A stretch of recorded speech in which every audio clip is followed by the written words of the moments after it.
Iya, kalau rencananya itu sebenarnya ya ada ini ya, ada positif dan ada negatif juga gitu ya.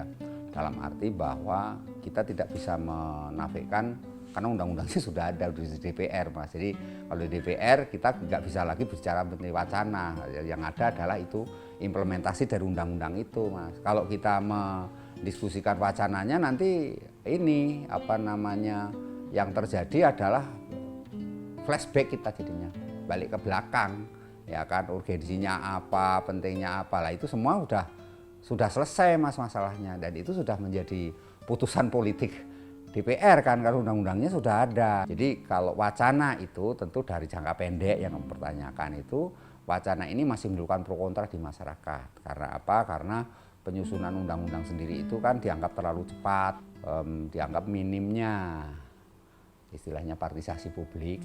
Nah, itu juga menjadi problem.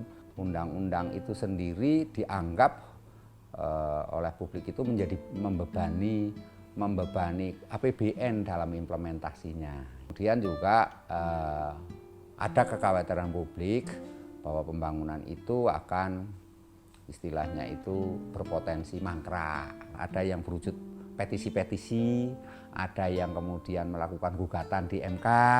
Ini kan suatu situasi publik, Mas, suasana publik yang dalam konteks kebijakan publik adalah patut untuk juga menjadi didengar lah, setidaknya itu aspirasi masyarakat kita yang harus dipertimbangkan pula dalam implementasinya. Yang lainnya menurut saya memang lebih kepada persoalan bagaimana SDM-nya juga gitu kan, artinya potensi-potensi terjadinya konflik antara pendatang dan penduduk asli juga mengemuka di publik itu.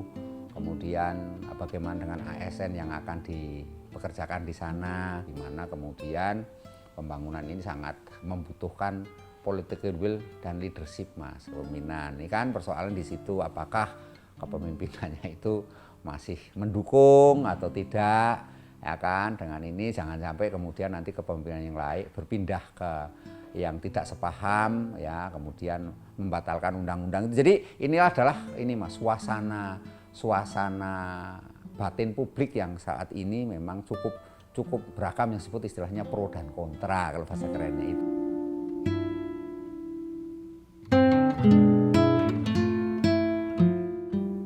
Ya, bahwa kebijakan publik sangat ditentukan oleh political will itu tadi, oleh leadership nanti, sehingga apapun yang bisa kita wacanakan adalah sangat tergantung bagaimana nanti kepemimpinan 2024 ke sana ya.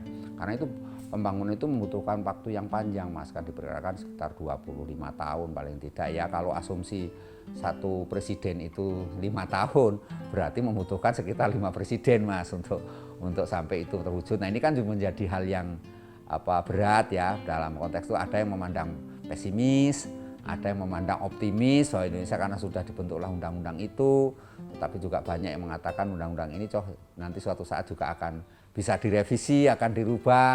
Nah, inilah kebijakan publiknya jadi sangat beragam, tetapi yang jelas memang ada persoalan ya menyangkut kebijakan publik mengenai bagaimana keberlanjutan dari pembangunan itu. Kalau anggarannya nanti semata-mata ada pada APBN. Nah, kalau APBN kan mau tidak mau berujung kepada utang. Nah, ini kan jadi persoalan termasuk diskusi publik yang panjang juga ini ya. Di satu sisi juga sebenarnya di dalam Undang-Undang IKN itu juga disebut selain melalui APBN 53% juga selebihnya menggunakan istilah KPBU, itu kerjasama pemerintah dan badan usaha. Artinya membutuhkan investor. Nah ini kan juga sampai hari ini investor mana yang akan masuk di sana juga belum ada informasi yang jelas gitu kan.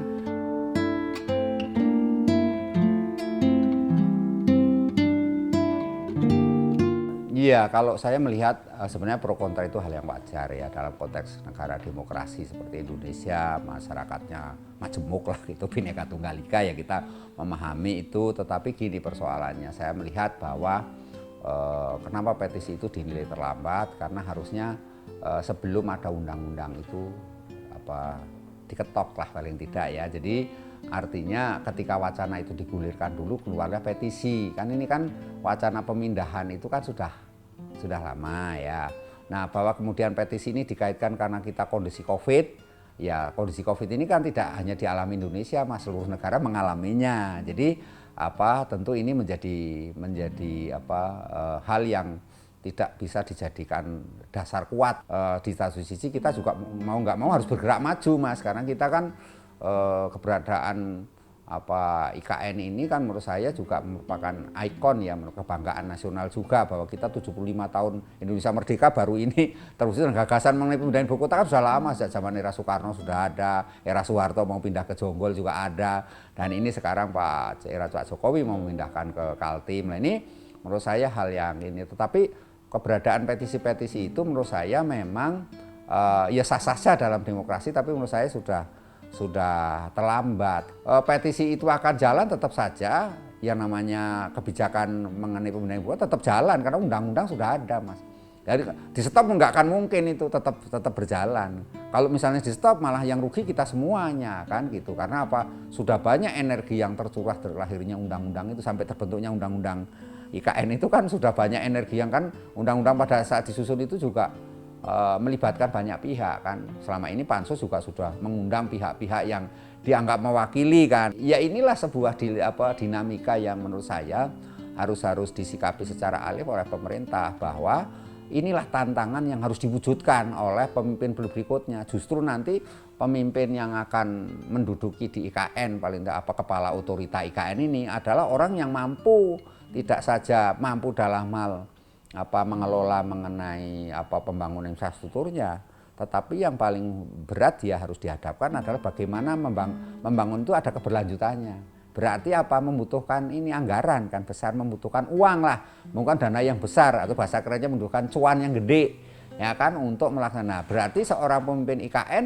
minimal adalah orang yang bisa mendatangkan investor kan, Mas. Karena kan nggak mungkin, karena pembangunan itu tidak semata-mata dibiayai oleh APBN. Kalau APBN semua ya babak belur, Mas, nggak akan mungkin.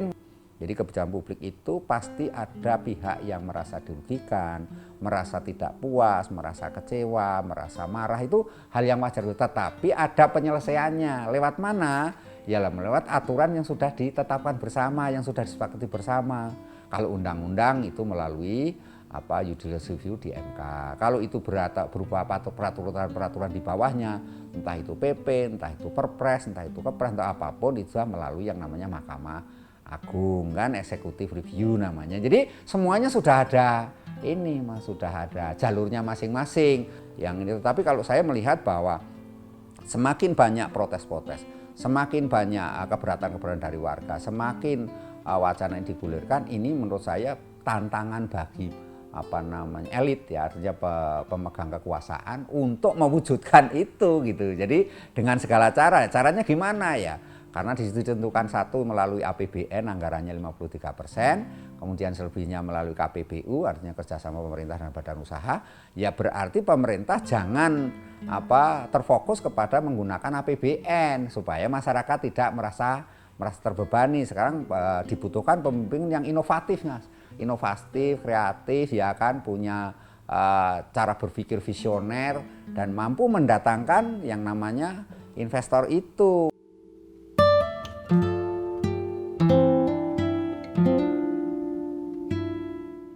Kalau kebijakan publik melihat sesungguhnya adalah siapapun pemimpin yang akan duduk ya, ataupun kepala otorita nanti yang akan diangkat, kan itu sesuai dengan undang-undang adalah kewenangan presiden, hak prerogatif presiden, karena kedudukan kepala otorita itu setingkat dengan ini Mas, setingkat dengan kementeri, ya kan, dan itu ditunjuk dipilih langsung oleh presiden, ya, berlama tempo 5 tahun menjabat itu. Yang kedua, menurut pandanganmu bahwa supaya energi kita tidak terkuras habis hanya memprotes, hanya istilahnya demonstrasi ataupun melakukan penggalangan massa yang ujung-ujungnya hanya untuk menggagalkan ataupun justru mengganggu jalannya, ini saya rasa sudah nggak pada tempatnya lagi gitu loh Mas. Jadi lebih baik kita berpikir positif, mari kita awasin masing-masing bagaimana perilakunya nanti kepala IKN melaksanakan. Kepala IKN nanti kan dibalui oleh wakil, ini kan bagaimana kemudian kalau kepala IKN dari daerah ya boleh saja, kalau memang itu dari putra daerah yang memang punya potensi, why not? Saya rasa presiden sangat memahami itu. Iya, mungkin di strukturnya ya, artinya di bawah kepala dan wakilnya lah setidaknya. Itu kan ya mesti saya yakin presiden akan melibatkan orang-orang dari dalam sana, putra-putra daerah terbaik sana lah kira-kira. Itu hal yang sangat wajar Mas, karena bagaimana juga tentu para pengambil kebijakan saya melihatnya dari sisi ini Mas, sinergitas kan. Jadi integrasi nasional itu harus dibangun dalam rangka melibatkan berbagai elemen yang ada, termasuk adalah elemen putra daerah ya, atau orang-orang yang mungkin punya, saya yakin juga orang Kalimantan yang punya kapasitas luar biasa juga banyak Mas, yang mungkin sekarang belum nongol, namanya masih di luar negeri atau di perusahaan mana ya kita nggak tahu ya, dan itu ternyata mereka mau nggak mau berkontribusi untuk pembangunan IKN.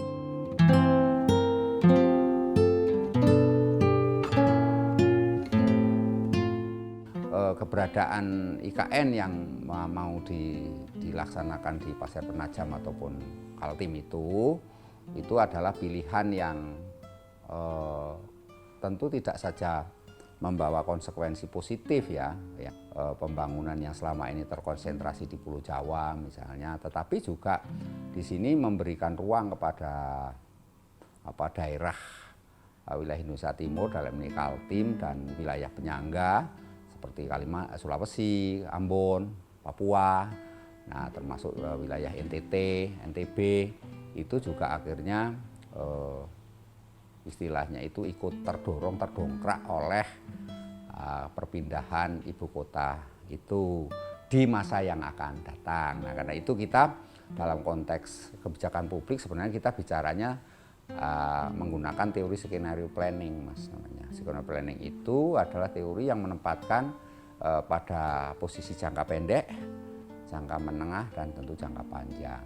Diharapkan kan kemudian ada pemerataan mengenai kesejahteraan, ya, kesejahteraan ekonomi, kesejahteraan masyarakat. Nah, kemudian juga ada pemerataan di dalam pemeliharaan lingkungan. Nah, kemudian dengan adanya berpindah ini setidaknya kan malah justru terkonservasi di sana, aman gitu kan, karena diawasi dan sebagainya. Kemudian rusaknya flora fauna yang selama ini banyak juga yang hilang, yang sudah punah lah ya, punah. Belum lagi juga rusaknya hutan yang bahasa kerennya kayu-kayu yang selama ini ragamnya itu sangat banyak di sana, pohon-pohon itu yang sekarang juga mulai menipis karena adanya penambangan liar di sana ya kan, tuh ada ribuan tambang di sana yang kemudian menjadi beban juga masyarakat setempat, dan hal ini beban Indonesia secara keseluruhan di mata internasional yang pada akhirnya mau tidak mau memang melihat aspek perpindahan ini menjadi salah satu alternatif yang harus dilakukan.